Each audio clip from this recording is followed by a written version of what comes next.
एक योद्धा की पहचान उसके तलवार पे लगे लहू से होती है।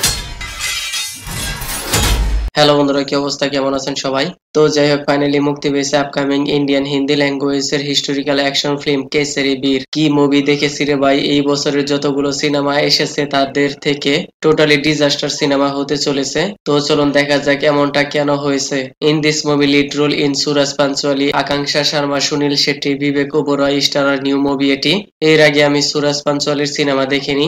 যদি এটি তার ফার্স্ট সিনেমা হয়ে থাকে তাহলে তার কেরিয়ার অনেক ক্ষতির মধ্যে রয়েছে। সিনেমার শুরুতেই বাহুবলীর ঝলকে দেখতে পাওয়া যাচ্ছে। দেবসেনা রয়েছে এইখানে, বাহুবলী রয়েছে এইখানে, কাটাপ্পা মিসিং। এনিওয়েজ, সিনেমা দেখতে দেখতে আপনার মনে হবে সালা আমি কি কেসরি বীর দেখছি নাকি Baahubali ultra pro Lumax. In this movie starring with Suraj Pancholi, role played by Hamid ji Gohil and Akanksha Sharma, role played by Rajal. সিনেমায় তাদের দুইজনের কেমিস্ট্রি তেমন একটা ইম্প্যাক্টফুল নয়। তাদের ওভার অ্যাক্টিং আপনার মাথা ব্যথার কারণ হবে।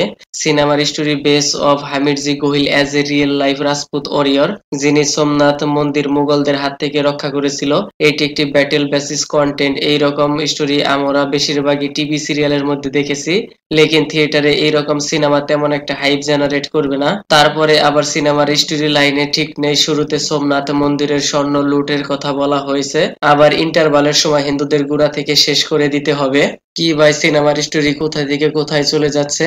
সিনেমার শুরুটা হয়েছিল বাহুবলী দিয়ে, লেকিন শেষ হয় সাবা সিনেমার মধ্য দিয়ে। লেকিন ক্লাইম্যাক্সের লাস্ট পোর্শনটুকু সত্যিই আপনার অনেক ভালো লাগবে।